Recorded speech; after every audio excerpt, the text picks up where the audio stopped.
মাধ্যমিক গল্প সাজেশন 2025। প্রথমেই গল্প জ্ঞান চক্ষু। এই জ্ঞান চক্ষু থেকে তোমাদের যে প্রশ্নগুলো পড়তে হবে, প্রথমে 3 মার্কের প্রশ্ন দেখে নাও। 3 মার্কের যে প্রশ্ন তোমাদের জ্ঞান চক্ষু থেকে পড়তে হবে। 1, যে ভয়ঙ্কর আহ্লাদটা হবার কথা সে আহ্লাদ খুঁজে পায় না, আহ্লাদ হবার কথা ছিল কেন? আহ্লাদ খুঁজে না পাওয়ার কারণ কি? 2 নম্বর প্রশ্ন, একা শোনে বসে লিখেও ফেলল আস্ত একটা গল্প, একা শোনে বসার দরকারটি বুঝিয়ে দাও। 3 নম্বর প্রশ্ন, ভেরি ভেরি ইম্পর্ট্যান্ট, দেখো 3 স্টার যুক্ত কোশ্চেন বা প্রশ্ন, গায়ে কাঁটা দিয়ে উঠল তপনের, তপনের গায়ে কাঁটা দিয়ে ওঠার কারণ কি? 4 নম্বর প্রশ্ন, তপনের মনে হয় আজ যেন তার জীবনের সবচেয়ে দুঃখের দিন, কেন তপনের এ কথা মনে হয়েছিল? বন্ধুরা, যে প্রশ্নগুলো 3 স্টার দেওয়া, ভেরি ভেরি ইম্পর্ট্যান্ট। প্রশ্নের মান 5 জ্ঞান চক্ষু থেকে। 1 নম্বর প্রশ্ন, ভেরি ভেরি ইম্পর্ট্যান্ট, 3 স্টার যুক্ত কোশ্চেন। দেখো, তখন আর পড়তে পারে না, তপন দেখো তখন আর পড়তে পারে না, বোবার মতো বসে থাকে, তপনের এই রকম অবস্থার কারণ বর্ণনা করো। 2 নম্বর প্রশ্ন, ভেরি ভেরি ইম্পর্ট্যান্ট, 3 স্টার দেখো যুক্ত কোশ্চেন। কিন্তু নতুন মেশোকে দেখে জ্ঞান চক্ষু খুলে গেল তপনের, নতুন মেশোকে দেখে কিভাবে তপনের জ্ঞান চক্ষু খুলে গিয়েছিল? 3 নম্বর প্রশ্ন, জ্ঞান চক্ষু গল্প অবলম্বনে তপনের লেখক মেশোর চারিত্রিক বৈশিষ্ট্য আলোচনা করো। Very very important.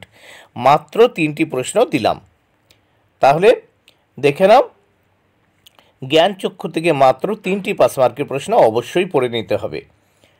বহুরূপী, বহুরূপী থেকে 3 মার্কের যে প্রশ্ন দেখতে হবে, দেখো 1 নাম্বার প্রশ্ন 3 স্টার, দেখে নাও। ঠিক দুপুর বেলাতে একটা আতঙ্কের হল্লা বেজে উঠেছিল, কোথায় আতঙ্কের হল্লা বেজে উঠেছিল? আতঙ্কের হল্লা বেজে ওঠার কারণ কি? 2 নম্বর প্রশ্ন, দেখো 3 স্টার, আপনি কি ভগবানের চেয়েও বড়? কাকে এই কথা বলা হয়েছে? তাকে এই কথা বলা হয়েছে কেন? 3 নম্বর প্রশ্ন 3 স্টার যুক্ত, তাতে আমার ঢং নষ্ট হয়ে যায়, বক্তা তার কোন আচরণকে ঢং হিসেবে চিহ্নিত করেছেন? কি করলে তার ঢং নষ্ট হয়ে যাবে? এবার দেখো মাত্র 3টি 3 মার্কের প্রশ্ন দেওয়ার পরে 5 মার্কের প্রশ্ন দেখে নাও। বহুরূপী থেকে 5 মার্কের যে প্রশ্ন পড়তে হবে। 1, অদৃষ্ট কখনো হরিদার এই ভুল ক্ষমা করবে না। হরিদা কি ভুল করেছিলেন? অদৃষ্ট ক্ষমা না করার পরিণাম কি? 2 নম্বর প্রশ্ন, হরিদার জীবনে সত্যিই একটা নাটকীয় বৈচিত্র্য আছে, হরিদা কে? নাটকীয় বৈচিত্র্য কি? 3 নম্বর প্রশ্ন, জগদীশ বাবুর বাড়ি হরিদা বিরাগী সেজে যাওয়ার পর যে ঘটনা ঘটেছিল তা বর্ণনা করো। তাহলে 5 মার্কের 3টি গুরুত্বপূর্ণ প্রশ্ন দিলাম, এই প্রশ্ন পড়ে নেবে, এর বাইরে এখান থেকে কোনো প্রশ্ন পড়া লাগবে না। পথের দাবি, পথের দাবি থেকে 3 ও 5 মার্কের প্রশ্ন দেখে নাও। প্রথম দেখো 3 মার্কের প্রশ্ন। 1, বুড়ো মানুষের কথা শুনো, কে কাকে উদ্ধৃত কথাটি বলেছেন?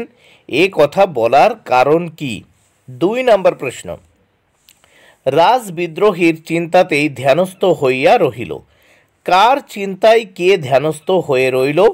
উদ্দিষ্ট ব্যক্তির স্বরূপ ব্যাখ্যা করো। দেখো 3 স্টার যুক্ত প্রশ্ন এই প্রশ্নগুলো। 3 নম্বর প্রশ্ন, গিরিশ মহাপাত্রের পোশাক পরিচ্ছদ ও বেশভূষার পরিচয় দাও।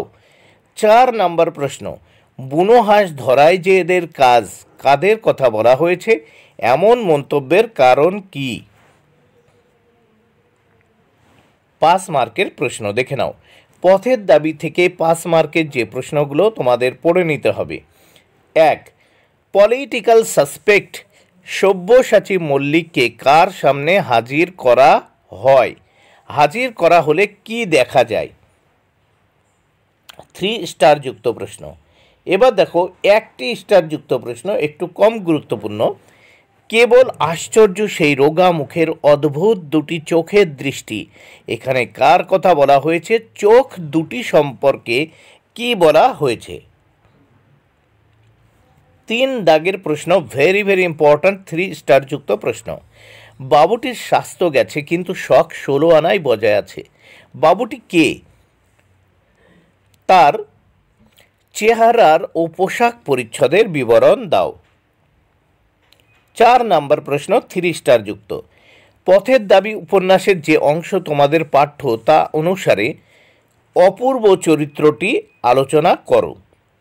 5 দাগের প্রশ্ন, দেখো 5 নাম্বার প্রশ্ন, ভেরি ভেরি ইম্পর্ট্যান্ট।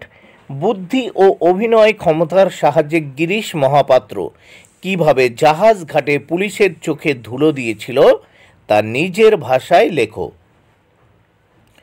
অদল বদল গল্প থেকে 3 মার্কের প্রশ্ন দেখে নাও। অদল বদল গল্প থেকে প্রথমে যে 3 মার্কের প্রশ্নগুলো তোমাদের পড়তে হবে।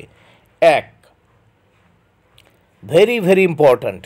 বলতে গেলে ছেলে দুটোর সবই একরকম, তফাৎ শুধু এই যে ছেলে দুটো কে কে, তাদের তফাৎ কোথায়? Very very important. 2 নম্বর প্রশ্ন, 3 স্টারযুক্ত। উনি 10 বছরের অমৃতকে জড়িয়ে ধরলেন, উনি কে? কেন অমৃতকে জড়িয়ে ধরলেন? 3 দাগের প্রশ্ন দেখে নাও। 3 নম্বর প্রশ্ন, গ্রাম প্রধানের কানে গেল, কোন কথা গ্রাম প্রধানের কানে গেল, এরপর কি ঘটনা ঘটল? 4 নম্বর প্রশ্ন, ভেরি ভেরি ইম্পর্ট্যান্ট।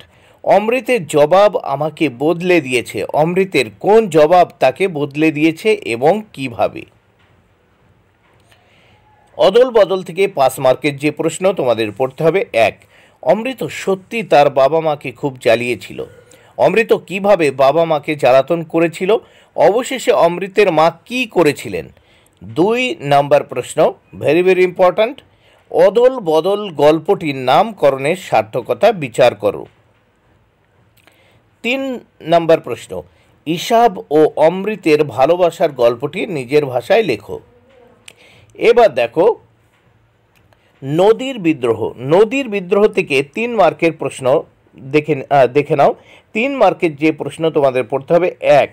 1 দাগ, ভেরি ভেরি ইম্পর্ট্যান্ট। দেখো, নদীর বিদ্রোহের কারণ সে বুঝিতে পারিয়াছে। নদী কখন বিদ্রোহ করেছিল? এই বিদ্রোহের কোন ঘটনা নদের চাঁদের বোধগম্য হয়েছিল লেখো। 2 নম্বর প্রশ্ন, ভেরি ভেরি ইম্পর্ট্যান্ট। চিঠি পকেটেই ছিল, চিঠি পকেটেই ছিল, কোন চিঠির কথা বলা হয়েছে? সে চিঠির পরিণতি কি হয়েছিল? 3 নম্বর প্রশ্ন, নদীর জন্য নদের চাঁদের এত মায়া একটু স্বাভাবিক, কেন স্বাভাবিক ব্যাখ্যা করো। তাহলে মাত্র 3 নম্বরের প্রশ্ন দিয়েছি। এবার নদীর বিদ্রোহ থেকে 5 মার্কের প্রশ্ন দেখে নাও। 1 নম্বর প্রশ্ন, নদীকে এইভাবে ভালোবাসার একটা কৈফিয়ত নদের চাঁদ দিয়েছিল। নদের চাঁদের পেশা কি?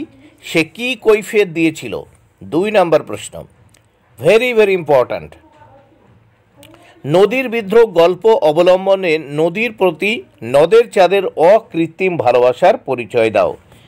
3 নম্বর প্রশ্ন, নিজের এই পাগলামিতে যেন আনন্দই উপভোগ করে, কার পাগলামির কথা বলা হয়েছে?